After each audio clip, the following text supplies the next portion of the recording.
Welcome to the OAPN Podcast with your host, Adarsh Sakare. No bullshit, no cuts. 100% raw conversations with 0% fucks to give.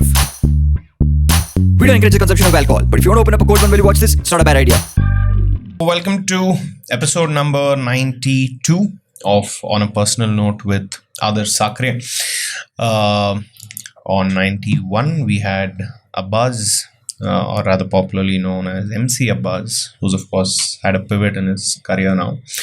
It was nice to connect with him. The episode is not yet out, so we're waiting to see what type of responses we get on that. But it's quite a ride on that episode. You should watch it if you haven't watched that yet.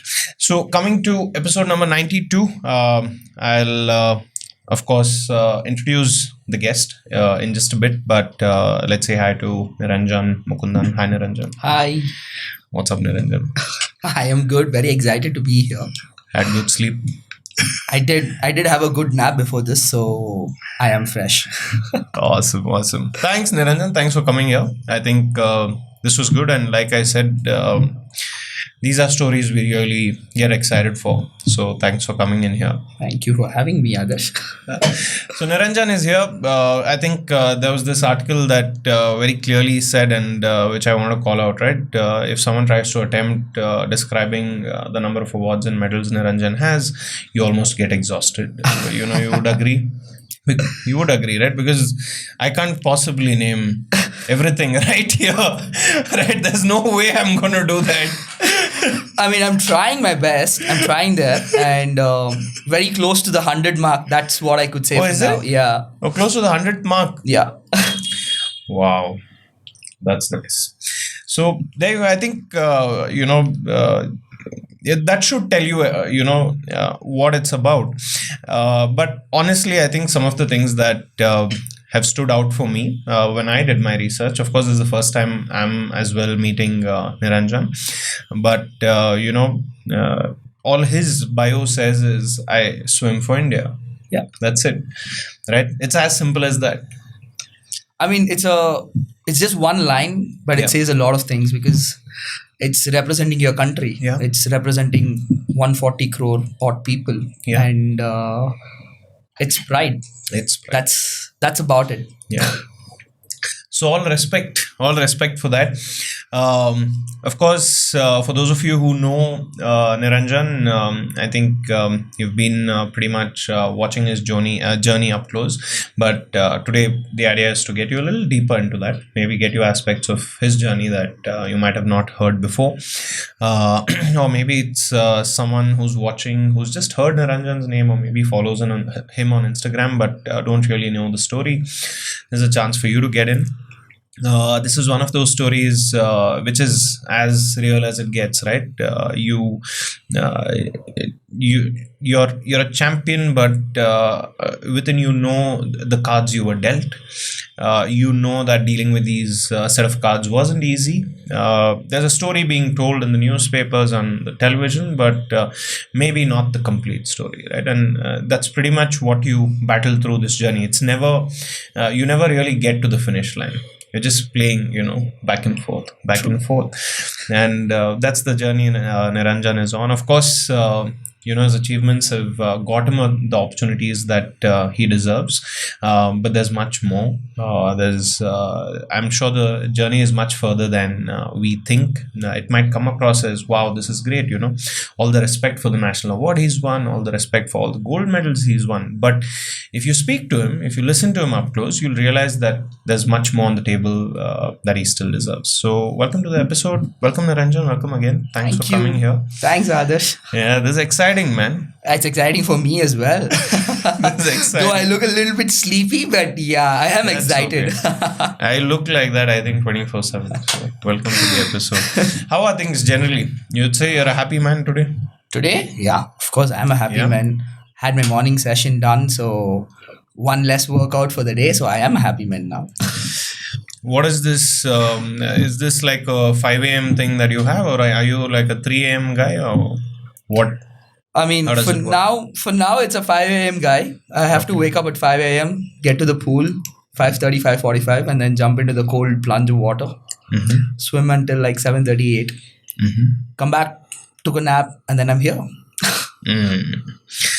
What's been according to you, like I said, right?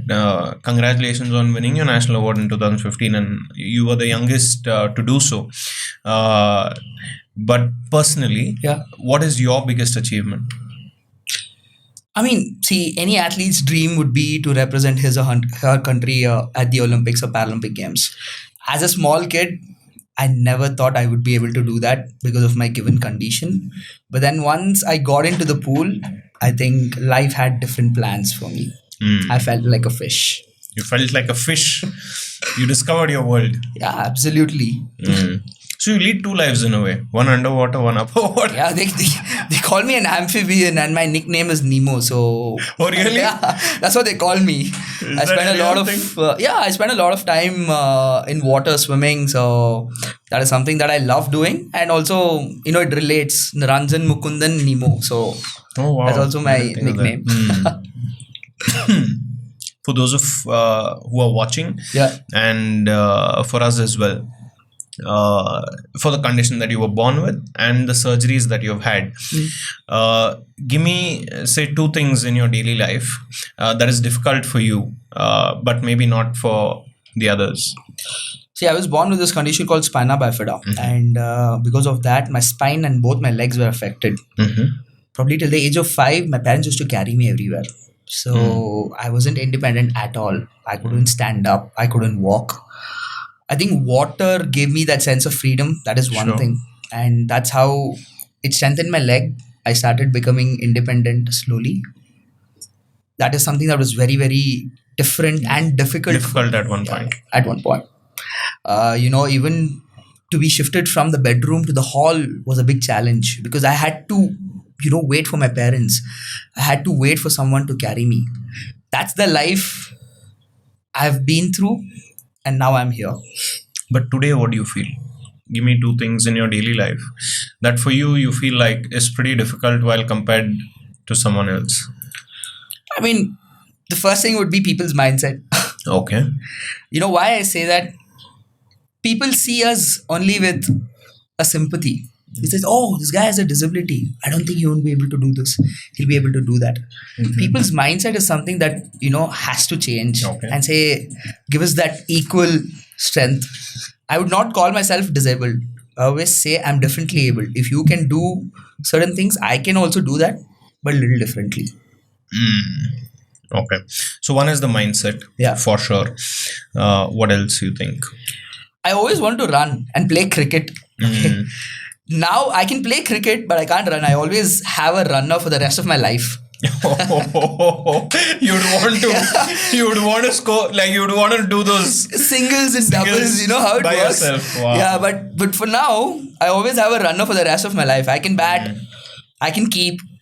But keeping need is a the best runner. thing, at least a safe thing because I don't have to run so much. I mean, on that note. Sure. But yeah. Sure. Yeah, I mean, it's that simple, right? That's about it. Yeah. See, I'm not saying I can't play cricket. Yeah. See, I can also put it in a way saying, I have a disability, so I can't play a sport. No, I'm not saying that. I can still play cricket. Yeah. I can still bat. No, But the thing is, I just need someone else. What about home? I mean, completely independent right now. Yeah, absolutely. Yeah. And that's how it is. See, the support, the strength came from home. I had that confidence in me, but I needed that push when I was a kid. And that push came from my family members. So it was there. Yeah. So at the right time, you had that support, which is why you're saying you're independent today. Absolutely.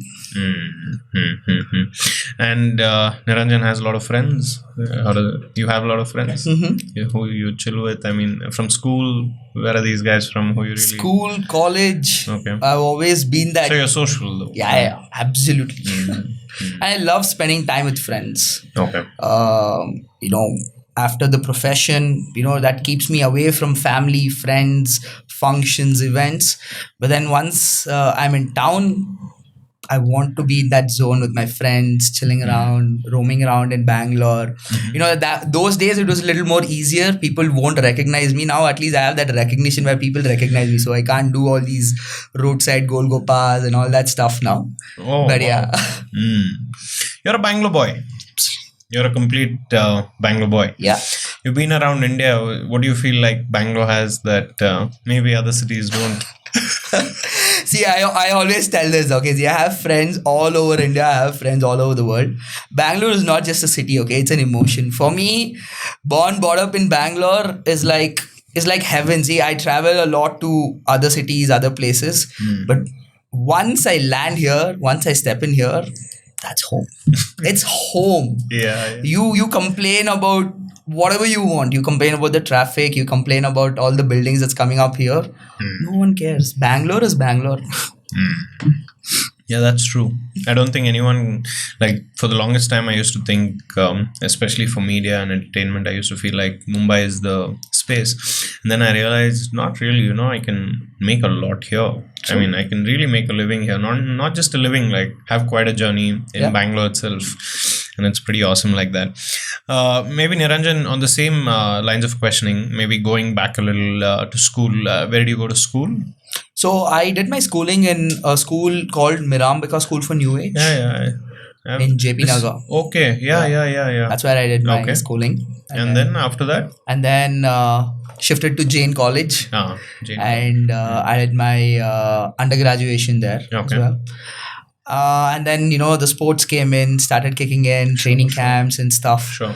I did do my master's, but it was a little late because I was at that time representing India. Sure. And I started representing at the junior level, transiting to the senior level. So that was a great journey and transition I had. But the rule at home was as much as you want to do in sports, you have to have studies go hand in hand. So I couldn't break that rule. I come from a very conservative family that says studies first. But then once they knew that, swimming had a lot of avenues to open up for me in the future, they said swimming with studies. So they combined both. Yeah. So during your school days, do you have siblings, by the way? Yeah, I do have a sister. You have a sister. Older Younger to you? sister. Younger sister. Yeah. So during school, growing up, was there like issues with how people treated you? I mean, of course, now you're mature enough to understand everything and everything. Yeah. But I mean, were you looked at differently, and was growing up like difficult to explain to people that, listen, stop sympathizing with me. Yeah, I'd rather be happy if you just like forget about it. Keep quiet. Yeah, just keep quiet. Like, get on with your day, man. I'm getting on with mine. Yeah. I think this is the issue, right? Get on with your day. I'm not coming in your way. Yeah. In fact, I'm here, I've figured out my shit. Yeah. You're stopping your day. Correct. You're making this an issue. Yeah. Because it's really not. Yeah. Yeah. So was this like the feel growing up? See, I think everybody has gone through that phase. Being a differently abled or not being a differently abled, society sometimes sees you in a different way. And for me, it was very, very different. When I started going to school, I went to a normal school. I said, no, I'm not going to a special school. I am normal. I thought my parents also felt. They put me into a normal school. School was very supportive. But the society always sees you in a different way. When I first started playing, when I started representing the state, there were people who came and said, why are you making your son do this? Get him a desk job. Just give him good education. Give him a desk job. That's going to be his life. And people don't know what you're going through. People don't know what you're capable of. But they always have a point to make. Yeah. Oh, they always have a point to make. Yeah, and they always, they always want to say that, and it's not even a positive one. If they say, don't make him do this, make him do that, make him try this, there's still a chance of, okay, this person is telling this, I can try that. It's not that. Just don't do that only. Sports is not for your son. Those were the words that usually comes out. Those were the words that, when they see my parents carrying me as a 5-year-old, 6-year-old, Yeah. and I get into the pool, I come back twice a day. They say me, and then they're like, "Why are you doing this 2 times a day? You're wasting your energy, you're wasting your time, you're carrying him. What are you gonna get out of this?" These are the things that I grew up with. And what about like having friends when you were a kid? And yeah, of course, when you're a kid, you're also around kids Yeah. who don't understand you, Yeah. who say things that they don't mean. Yeah. How was that? It was different. It was different in school because Okay. I kind of was like a showstopper wherever I yeah? went. Yeah. Oh, how did that So, work? I remember going to school, I was the only one who had a cell phone at that time. Wow. So- sweet, bro. So you know That's how so you know how it important. You're works. suddenly like yeah, important. like 30 people in the classroom. You're the only one who has phone with keypad and all. So once the lunch break bell hits, you're surrounded by people. So that's how I made friends. The cell phone worked for you. Yeah, a cell phone worked for me. And see, nobody bothered about who carried me to the classroom Yeah. or what am I doing in the classroom. And people didn't even want to go to the ground and play. They're like, "Oh, Niranjan has a cell phone. Let's take. Could do a lot of things with it." And so you said you wanted to go to a normal school. So all the 10 years you went to a normal school? Yeah. Oh wow! Right from first standard. Right from LKG, pre-KG, I was not differentiated at all. Oh, that's good, no? Yeah. That's really nice. See, the thing is, for me, once I had that maturity, the only thing that mattered was what my parents felt about me. And my parents, from day one, had this in mind with their kid is not differently able. They want to give everything that's possible in a good way. And they wanted to do it. They wanted to pamper me. They wanted to give whatever that comforted me. And in a way, that helped me a lot in a positive side because that didn't put me down. I don't think about myself thinking, "Oh God, why am I like this?" This is not the thought. I've never had that thought at all. Yeah. Were there any teachers who were insensitive? No. I was like the favorite in. Yeah.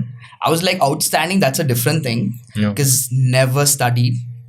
I swear, the school had such a good reputation, but then they were like, I still remember 9th grade, they're still like, "Should we promote you or should we have you in this class for one more year and then you can go? You are anyways doing well in swimming now."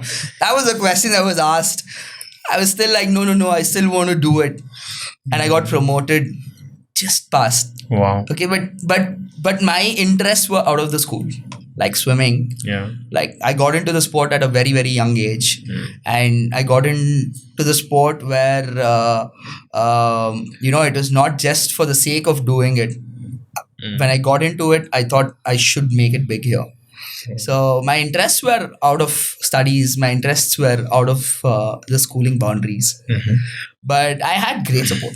To Sure. be really honest, I had amazing support. The school shifting classrooms from like 3rd floor, 4th floor to ground floor to make me comfortable. Oh, they moved the classroom for you. Absolutely. That's nice, no? Absolutely. I was the Not many would do it, by the way. no, they won't do that. That's like, it's actually one of the most simplest and the most obvious thing Yeah, to do. yeah. But the reality is majority of the people wouldn't do it. Yeah. And the kids also want to have their classrooms on the top floor because they can go late to the classroom saying, "I was walking up and doing this," give all these reasons, went to the loo in the during the break and, walk slowly upstairs, take their own sweet time to miss classes and stuff like that. But I had a very comfortable environment. So your school must be proud today. Absolutely. They are very, very proud. You keep getting called back. Yes. Yeah. Yes. And I visit. I don't visit them that often, but I make sure at least I visit them when I get that time. Whenever you can. Yeah. This is nice. In a lot of your interviews, you keep saying that, I just love what I'm doing, which is what keeps me going, right? And you give the same advice to people as well, saying, do what you love. Yeah. That's where the magic is. Of course, I understand you representing India makes you happy, but what is it that, apart from that, goes on in your mind when you're in the water and you're really pushing boundaries, right? What is it that you want to prove to yourself or prove to others? Or what is it that you're feeling at that point that makes you want to keep going back? See, one is the responsibility, that I carry on my shoulders, that I feel, because for me to get this chance has taken a big journey. And us being Indians, not everybody gets the chance to represent your country. So once I started representing the country, I had that sense of responsibility that I always carried to give my best. I mean, if I'm winning, losing, that's inevitable. That's not in my hand. What's in my hand is to go give my best. And that's something that's always in my mind. Like I always tell myself that I have to give my best. That's about it. The outcome is always secondary. The outcome is sometimes it's not in your hands. Swimming being a very ruthless sport, microseconds can put you on the podium, microseconds can put you off the podium, clapping for the guys who are on the podium. So it's a very ruthless sport. That's what we call it as. But yeah, that sense of responsibility, the sense of pride. I always tell that. 140 crore odd people, and you're representing them. That's it gives me goosebumps every time I do that. Even if it's like a small competition or a big competition, I say it with pride. Like, I represent India. I really want to get into this whole Paralympics thing and your experience with the whole thing. But maybe there's a little more I just want to find out about you. Yeah. Apart from the swimming, right? To just help build more context to everything. Maybe let's go back to... there was Jain. You went to Jain. What did you study in Jain? BCom. You did your BCom. Yeah. And the swimming, of course, was parallel at that point. Was that easy to manage, or... I mean, you got through it pretty peacefully. Yeah. I mean, Jain College. Oh, yeah. Enough said, my friend. Most of the Olympians are from Jain College. So I really used to envy the flexibility. What year did you graduate? 2015. Oh, I graduated 2015 in Joseph's. So we've pretty much 2012 you must have. Correct. Yeah. So I applied for Jain. But because I had done PU in Joseph's, I thought, let me continue in Commerce College. Yeah. But I used to really envy the flexibility Jain College gave. And I remember a lot of my friends who had joined Jain College also started running their own businesses parallelly. Yeah. Because you could do it. Yeah. I think that's nice about Jain College, don't you think? Absolutely. At least for sports people, they're doing a fabulous job. Your battleground and your exam hall used to be only for me, in my case, my swimming pool. And talking about the dean or talking about Chenraj sir, who is the head, that's what he used to say. For you to be in college is a crime. You have to be in the pool all day, all year. Just don't show up here. And that's the kind of support that I got. And a lot of sports people who graduated from Jain had the best of the best support, and that's why I think they could concentrate a little more on their career than on studies. That's nice. And immediately after Jain College, what was the plan? I'm sure there must have been placements in college. There was a lot of placements. And you didn't sit for any, I'm guessing? I never sat in the classroom for classes. Where will I sit for placements? See, that was me. I probably had an attendance of 12%, 13% in the entire 3 years. Wow. Just imagine, just had to go there sometimes and had to attend, and come back. And I still remember attending classes only in the first sem.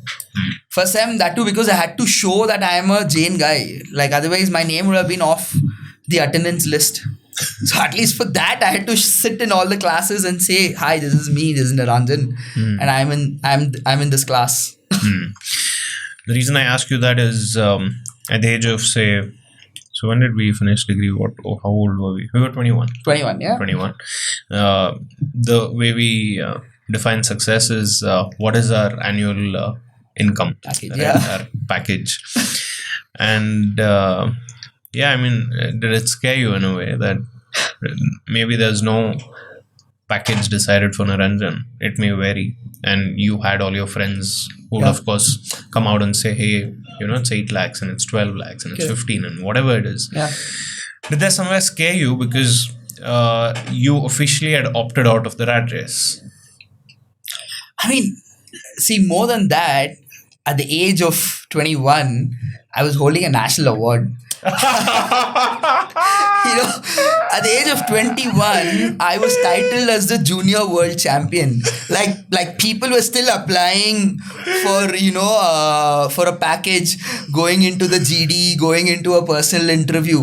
I already had a crown on my head which said, I already had a title on my head which said I'm a junior world champion. So there was no comparison, or there was no second thought of what life could be if I'm going to do a 9 to 5 job, or I've never had that thought. I don't think I'll ever have that thought as well. That's nice, man. And I don't think. Yeah, I mean, now it's too late. now you can't go to Infosys. Like, I mean, I didn't mean to call out Infosys, but you know what I mean. You can't go to corporate. That's true. That's not a. I mean, it's not even a plan B, right? There was no plan B at all. Like even people ask me, like, if not a swimmer, what? Like, I can't even think about it. I am a swimmer. Probably destiny was there that I was and I am, and I'm going to be a swimmer. So that's what's got me here. And I can't even think about it. Like if someone asks me that question, what next? I don't have an answer. That's nice. Nice answer. A lot of interviews you speak about this certain coach. Sorry, I don't remember the name. You speak about a certain someone who trained you when you were in school. Yeah. Name of the coach? John Christopher. John Christopher, yes. Of course, along with John Christopher, sir, you must have had, I mean, now other coaches as well, right? Yeah. What is the conversations they have with you? Where do they see you? I mean, see, it's always a dream to represent the country at the highest level, But when we started, it was beyond our heads. Like John sir was the first person who spotted me. Like when I was in the water, it was for aquatherapy to strengthen my legs and lead a normal life. But then he spotted me and said, this kid has a lot of potential. He said, I can make him a champion one day, but it's going to take time. My parents, the first thing was make my son stand up, make my son independent, let him keep his first step on land. That's the thought that we had. And representing the country at the Paralympics was like beyond our head. And he said, you give me like 10 years, I'll turn him into a champion. And that was a big gamble at that time, given my condition, given, what the future holds. He's asking you to bet on your life. Yeah, but I could have flunked. I could have sunk. Yeah. I could have been a mediocre swimmer, and then I would have been like, this is not working for me. But then that support system that I had, the coach strength that I had, I train with him even now. It's been like 20 years. When I started swimming, I was around 7-8 years old. Mm-hmm. And even till today, I train with him here in India. And, the conversation, we always have that conversation saying, I promised you, I kept up to my word. And that is something that I'm very, very proud of. Yeah, that's nice. I'm sorry to jump topics sometimes, but everything is a connection in my head, and you'll know why I ask certain things. And I just want to ask you this, right? Now, you were born with a condition. And it should be a scientific one. Mm-hmm. I mean, there's a scientific reason why you have certain limitations today. But what is the conversation Niranjan has had with himself in his mind about why is this for me? Like, how do you tell yourself that? Because I'll tell you where I'm going with this. So, being differently abled everyone explains it in a very different way. Some will say from the point of view of God, some will say from the point of view of past life, some will say from the point of view of karma, some will say that that's magic of the universe working in its own way. There's so many explanations around these things. What's the conversation you have with yourself? I mean, I just say I'm blessed. Probably if I was born normal, I would have just been another normal guy.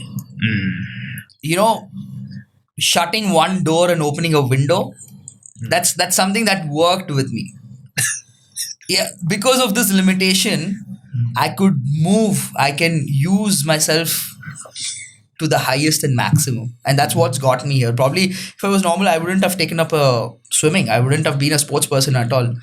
Maybe with the way I am, I would have just taken up a job, and I don't know how long I'll sustain there as well.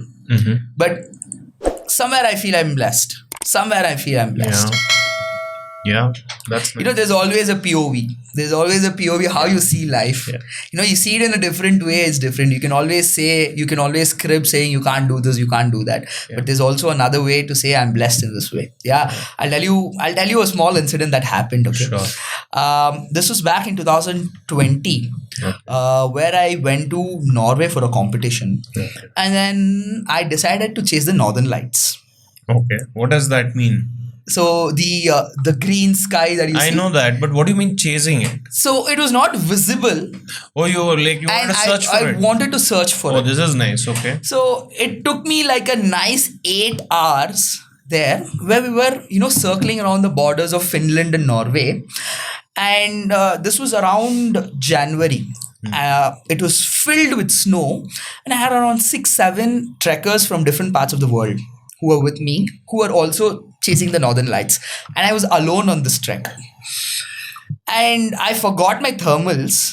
When we were chasing the Northern Lights, there was a guy who told me, you might get a frostbite. It was so cold. It was minus 15 degrees. You might get a frostbite. You'll feel so cold once you step out of the van. I am so blessed in one way or the other. I have no sensation below my knee. And none of them knew that, okay? And they all thought this guy is going to go one limb less. I had no thermals.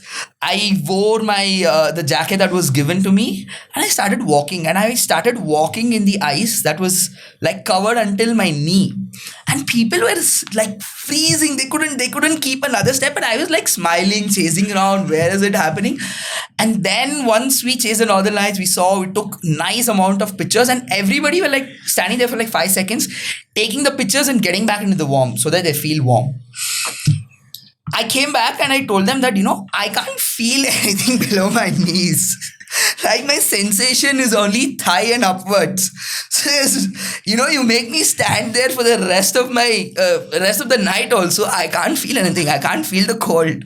So I am blessed in that way. You can't stay there for 5 seconds. And I was there. I was enjoying the green sky. I was like, wow, how beautiful this is. These guys were like running into the van, coming back, running into the van, coming back. It's a very small thing. It's a very, very small thing. Wow, bro. It was That's amazing. Probably the best story I've ever heard. Like, it's so legendary, the story. Wow. That's quite a moment.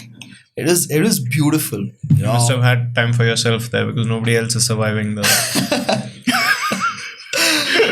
Beautiful. Talk about being differently abled, right? Like you really nobody else had the ability to do that day. Absolutely. And it was so much fun. It was so much fun. Like watching the green sky from a van and watching a green sky standing there in the open. Yeah. There's a difference. When did this concept of Paralympics come in? Just like generally in the limelight of the world. For me, once I got into the pool, I kind of knew that this is gonna be my future. The Paralympics. Yeah. But I'm saying like generally, like for the common public, we've been having this Paralympians and Paralympic Games for a good brief period of time now. Okay. But it's not aware to the people. Like people aren't aware about what para-athletes are, where do we do, what do we do and stuff. The awareness is something that we lacked. They probably thought this is another games for differently abled people, but they didn't know that we are also competing at the highest possible level, like our counterparts, Yeah. the Olympians and the other able body athletes too. So it's been there, but it's not been there in the eyes of people. How many sports are there in the Paralympics? Any idea? I mean, if you can give me an approx. Around 25, 28 sports. 25, 28 sports. And what percentage of the world participates, you think? Around 60, 70%. 60, 70% of the world participates. Absolutely. Yeah. Wow. That's quite a That's major part. huge. Yeah, that's huge.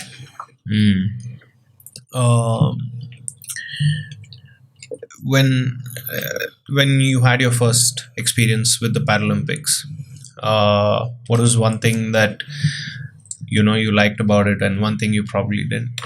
My first Paralympic experience was in Tokyo, Okay. 2021. When I went there, I was very happy because in the history we've had only around 4 Paralympians in swimming, and I was one among them. So that was one thing to be very, very proud of. The one thing that I didn't like there was it happened after COVID, like during COVID. So I couldn't enjoy the spectators and the the swimming pool filled with noise and all that stuff. That was something that I missed. Oh. But I hope that I'll come back with this Paralympic Games in Paris, qualify there, and then have the best one.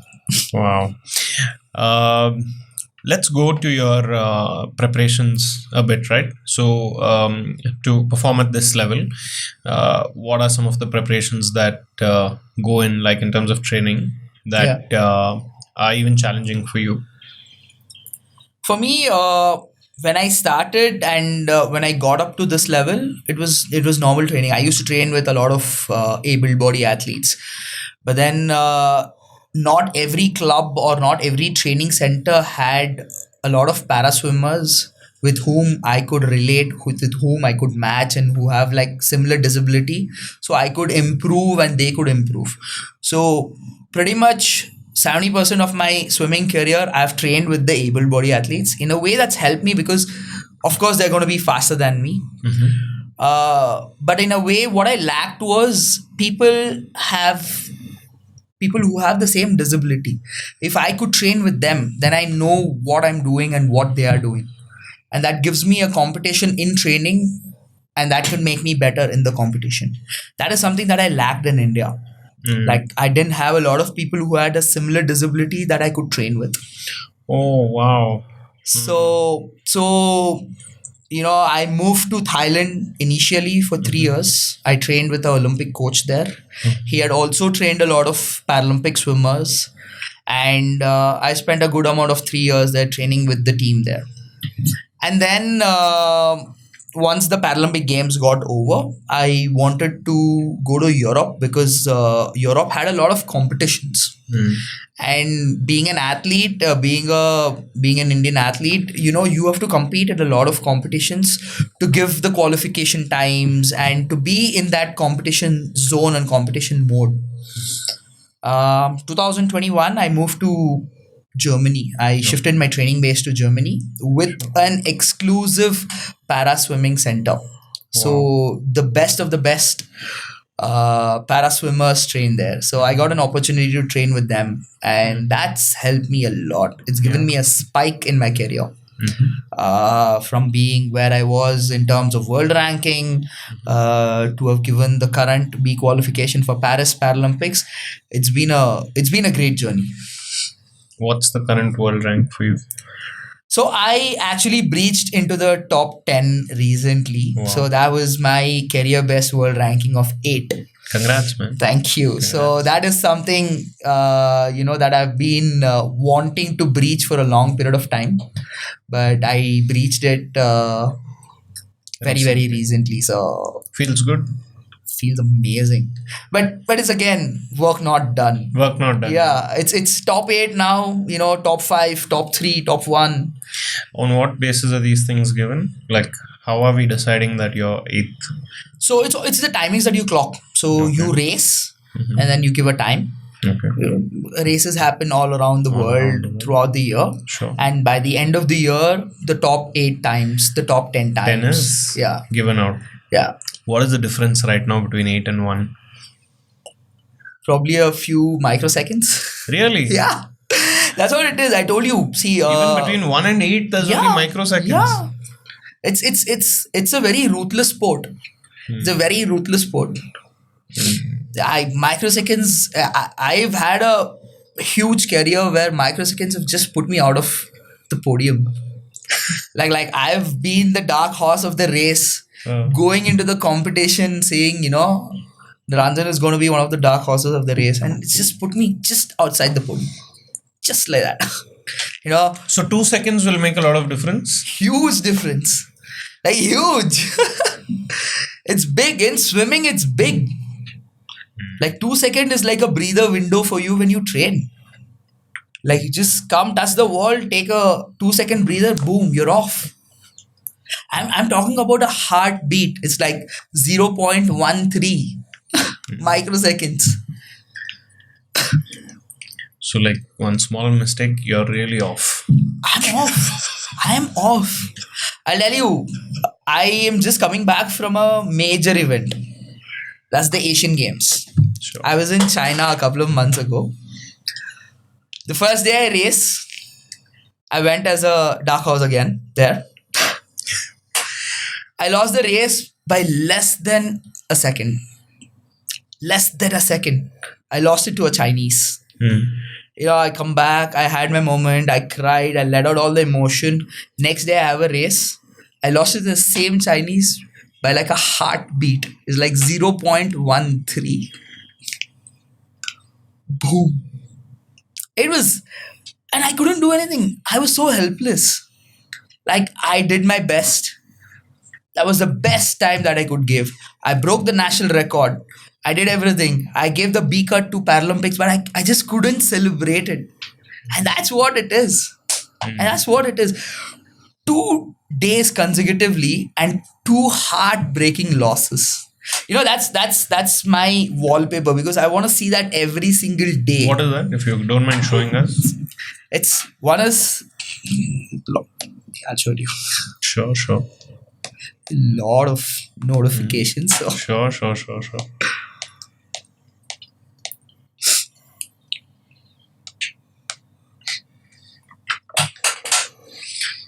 What does that say?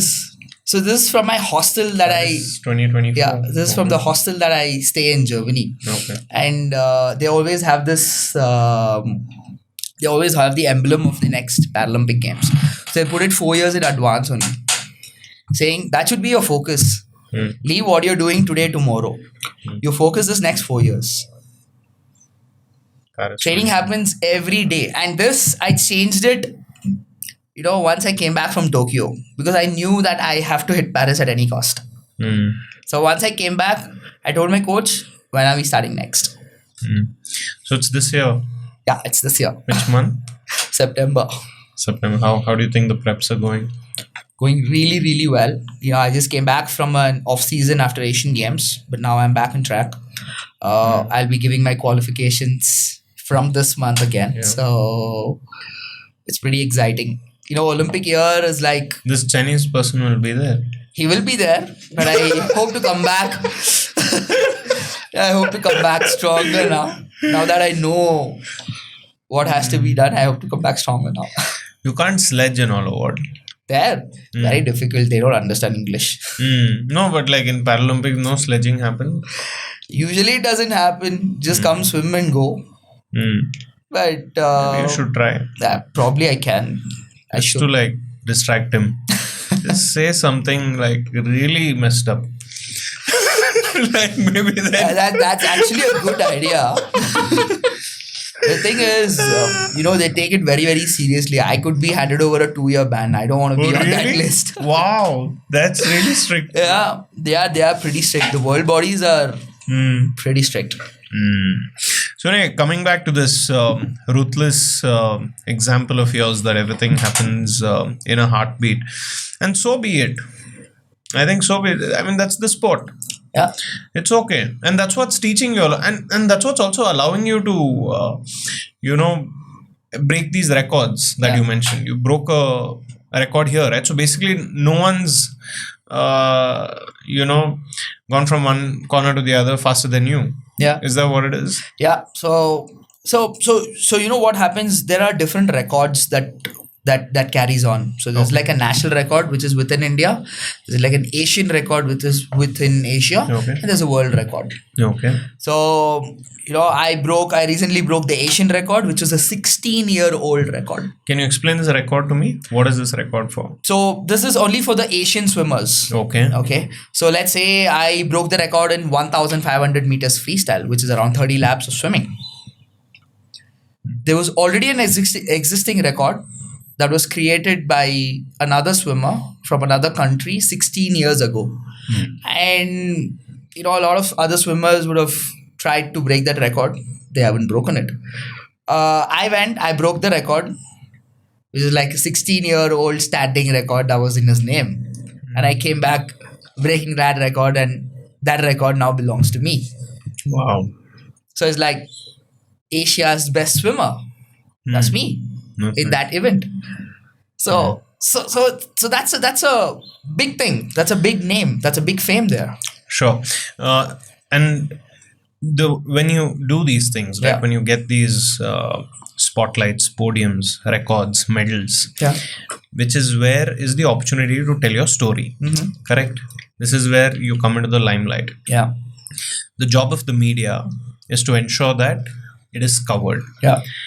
How is media around the world while compared to India in terms of covering these things? And does foreign media understand it better than us? I mean, I would say that we are very limited, and the media people also have a very limited knowledge about the events that happen around the globe.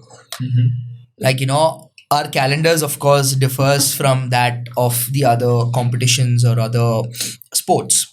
So when I look at it from how it was to where it is now, there's been a big jump. Okay. Like, we've made a name and fame at the global level. So there are media people, there is a good limelight and focus. But how it was probably a decade ago was very different. I've topped print media outside our country also. Like, I've been on the print media outside our country also. I've been on print media in our country also. But the way they see it is a little different than the way we see it here. Also, that is also because I would say that not everybody is aware of what's happening. It's so constrained towards just the fraternity. Like, if I am taking part in an event, probably my federation would know, my swimmers would know, and here and there people who know me would know. But it's not reached to a larger extent where people come support me. People say, okay, he's taking part in this competition. This has been published here. This has been telecasted here. That has been the situation for a while. But it's not just limited there. Now people are getting to know about, how we've done well at the Paralympic Games, or how we've done well at the Asian Games or Commonwealth Games or at the international stage. Now we are getting a little bit more recognition. We are on the right path, to sum it up, but we're not yet there. Not yet there. Oh, well put. And getting into the bit of what's the type of aid and support that you've been getting. You told me you are managed by... We're good? Yeah. You told me you're managed by a organization. Are we okay to take a name? Yeah, sure. What's the name of the organization? Go Sports. Go Foundation. Sports. And Go Sports has been with you since? For the last 11 years. Oh, wow. Yeah. Okay. And who heads Go Sports? Deepti Bopaya. Okay. Yeah, she's the CEO of Go Sports Foundation, and it's actually an NGO, and they support a lot of abled and para athletes Okay. in realizing their Olympic and Paralympic dreams. It started in the year 2008, and I was one of their very initial athletes, and I've been with them, and they've been with my journey since then. What all does Go Sports take care for, Niranjan? Basically, anything that comes from the financial aspect as well, Okay. sponsorships, branding, and to see what support that he needs, not just to swim but outside the pool as well. It could be my nutrition, it could be my SNC, it could be my overseas exposure trips. So it's mostly taken care by them. Wow, that's pretty awesome. No? Yeah. It's always good to have someone who's like-minded. It's always good to have someone who's on the same page as you are. And also, it's also good to have someone who wants to be a part of your journey. Because not everybody knows what your journey is and what your focus is and what your vision is. Like when you join hands together, that's when you can make it big. Like I was glad that I found Go Sports. They are very glad that they are able to support me. They are able to be a part of my journey, and all these accolades and all these the milestones that I've achieved have been in this 10 years. Like I hold 7 Asian records, which is the highest by an Indian, and that happened in a span of 10 years. So in a way, it was good that they spotted me. I am very blessed that I got there. Where do you see the love for Paralympics in, say, 10 years from the common audience? You think it would have grown much more? Absolutely. I still remember when my race happened in Tokyo. It was around 5 o'clock Indian time, and I had at least hundreds of people message me saying that we watched your race. So if they had to watch my race at 5 o'clock, I'm sure they would have at least woken up 10 minutes before. So at least in that way, numbers are growing. So it will grow, you say? Absolutely, yes. What's the difference between the Olympics and the Paralympics for the viewer? I mean, from my perspective, it's just 10 days. Oh, I don't want to say what's the difference. There's no difference. They put in the same amount of efforts as we put in, and we put in the same amount of efforts as they put in. It's just 10 days. Olympics gets over, the village gets a little more accessible, and you have the athletes come in there, occupy there, and then break the world records. They break the world records, we break the world records. I like this answer. And we were speaking about, and I want to be open about it on camera as well, right? There is never an intention to put anything down. Even with, now we spoke about the type of opportunities you've got, which means the ecosystem does support you. Yeah. It's not that it's completely against you, but like every other support system, there are things that work and there are things that are not working. What is a more practical approach to ensuring these changes come through? Maybe from the support side, if there are things that are lacking, what is the practical approach? I think being aware. See, being aware, sometimes what happens, athletes like us become seasonal athletes. When there is an Asian Games or when there is Olympics, that's where we pop in and say, oh, what's Niranjan doing? Oh, is he training? Where is he training? What happens? What we say is consistency. Follow us. See what we're doing throughout the year. We also have a journey. We also, it's not that we just pop up during the Olympic year or the Asian Games year or the Commonwealth Games year and compete. We shouldn't be labeled as seasoned athletes. That's what my perception is. Sometimes to the viewers or to common men, what happens is they only want to watch us when the big events are happening, when the mass events are happening. But what happens to us during the rest of the year? We compete, we train, we race, we do that. So I think being a little more aware of what athletes are doing, because we are also the ones who proudly carry the tricolor on throughout the year. So being aware is something that we ask for. I'm not saying we should have a huge fan following, but at least come watch us, see what we do. It could inspire you. Everybody has a story to say. I've had friends who come from places where they don't even have a swimming pool. They say they swim in a well, and they've come up to national level. They're looking to debut for India. And that's a story.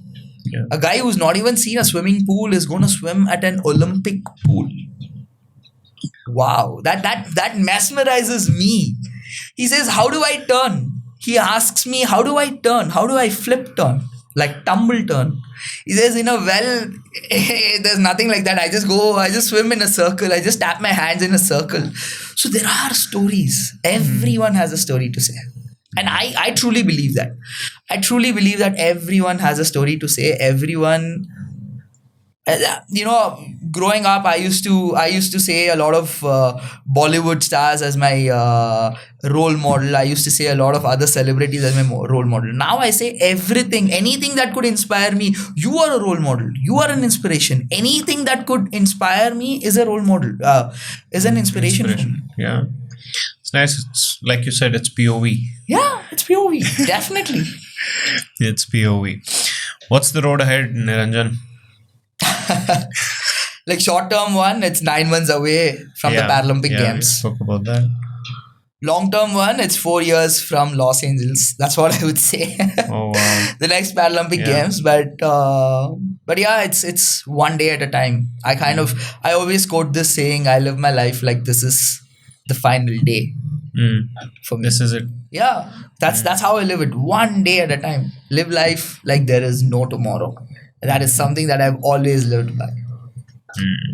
You met the Prime Minister. Yes. That's crazy, bro. That's like, for us, it's like, wow. So how did that feel? It was surreal. So I've had an occasion of meeting our honorable Prime Minister a couple of times, and it's been amazing. So the recent one last year when I met the Prime Minister in 2022, I presented him a cap. Yeah, So I the purple presented cap. the cap I with saw that. which I broke an Asian record. Yeah. So The one we spoke about. Yes. The one we spoke yes. about. Okay. So I presented him that cap and I told him that, with this I broke a 16-year-old Asian record. He was so excited. He was like, he did ask me like, "Why are you presenting me this cap? Like, what does it signify?" And I told him that, I recently broke the record and this is why. It was surreal for me. You had you spoke to him about things? Yes. So the first time when I met him, What did you tell him? the first time when I met him was after the Paralympic Games. So we were all invited for a lunch there, all the Paralympics. To his residence there in Delhi. Where he stays. Yes. So what, like a huge dining table? A huge dining table, and he gave around 3-4 hours time for each and everybody. He spoke with each and every athlete. Oh really? Yeah. And Really? you should That say much? Yeah, and you should have seen the And how many spread. of you? We were around 40-50 people. And he gave time for each and every one. And you should have seen the spread of food that we had there. Veg and non-veg, only veg? It was veg. Veg food. But it was from, North India till South India. You had all Everything. cuisines. Whatever you wanted, it was there. From ice cream, say, South India's vada and all that, some dokla, everything you had. It was like a big spread. So people are like constantly serving you food. Like Yeah, whatever people you are ask. people are like constantly serving you food. There's like juice. You can Crazy, serve yourself. You can do, and then once the Prime Minister came in, the aura was. You watch all those things on like TV, Yeah, you see it, and once you see it live, it is unreal. Like trust me, when I sat, I'll tell you, I'll briefly describe you how that was. When I sat, there was an empty chair next to me which said, "Do not sit." Like there was like an empty chair. They're like names assigned on each chair where you have to sit. So I was sitting there, and then I kind of had a sense that someone else is gonna come there, but I had no clue that our PM is gonna sit next to me. I had no clue. Like I came, I sat, I had my snacks, and I was just talking This to is the on other the people. dining table? Yeah. On dining table. And then, we get there are people saying that, Prime Minister is coming, Prime Minister is coming. He comes, finishes, or Niranjan, he puts his hand on my shoulder. Like when he came to my table, he puts his hand on my shoulder and my heart like skipped a beat. I was like, oh gosh, what's happening here? It was amazing, surreal. And the first question that he asked me was, "Did you talk to your parents after your race in the Paralympic Games?" He's like, "How did they feel? India is proud of you. How did your parents feel?" I always wanted to be honest with him. I told him I couldn't win a medal this time. He said, "Koi baat nahi. You're representing the country. That's what's important. And that's what's going to set you aside from all the people in the country. You are in that elite level of representing the country." And trust me, that aura, that talking to him was There's next something level. about powerful people, no? Yeah. I think when you take those positions of, Yeah. of course, what do you say? I mean, he's worked his whole life to Yeah. get there, and there's a reason why he's there. And that the aura is so real. You can't describe it, but it exists. Yeah, it Everyone in does. the room can feel It it. does. It does. Everyone in and, the room. And for me, meeting him live was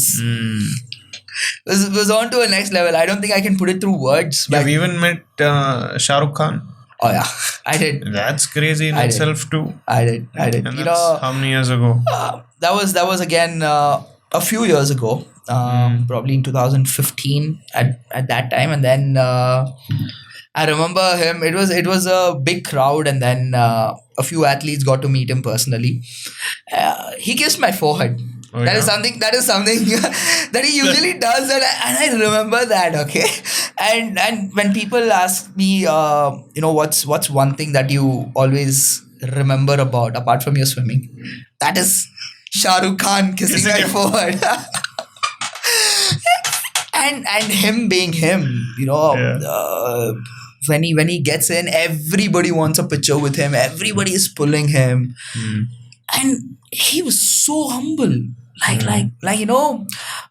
remember there were a lot of wheelchair athletes that he had to meet as well, and he didn't even hesitate to go down on his knees with every wheelchair athlete, pose with them, talk to them, ask them what they're doing. Such an amazing person. Like that was very, very nice. It's a good life you've had, man. Very interesting. People have no idea what they're missing out on. Like, they keep sympathizing with you. They should start sympathizing with themselves, I bro. told you. I always feel blessed. It's Yeah. all about POV. How you see your life. Have you got kissed on the forehead by Shah Rukh Khan? No. Yeah. Your life sucks, bro. People are really in some delusion on, sympathizing and all of that, not understanding how much is going in Yeah. to all of this. And all this is just for you to keep going because the struggle is real, right? I don't want it to come across as It's a piece of cake. yeah, No. it's the struggle. It's the POV that's saving you, because if you didn't have that POV, you're screwed. True. Yeah. You're screwed. There are 100 reasons to really sulk, right? I'll tell you, there are 100 reasons to give up every day. When I wake up, I'm like, everybody is sleeping. 4:30. Why do I have to wake up and jump into the cold plunge? That's what I ask myself. But the next 30 minutes, I am in the water. Nice, man. This has been good, Niranjan. Anything you think you want to talk about? Anything you want to say? Anything you're feeling right now, which maybe I haven't really. I think we're good. I mean, Yeah. going with the flow, it's it's really good. What are you feeling? I mean, just your whole journey at this point. Yeah. If there's one thing maybe you want to say to people listening and who watch till. I'm not yet done. I'm not yet done. See, there's always content in life where people say, "Okay, I'm done." I'm not yet done. I have a long way to go. Yeah. And it's exciting. I think it's going to be exciting to see what else you're going to be doing. And it's going to happen anyway, but I really feel like a lot of people can get inspired by your story, man. It's true. And I also feel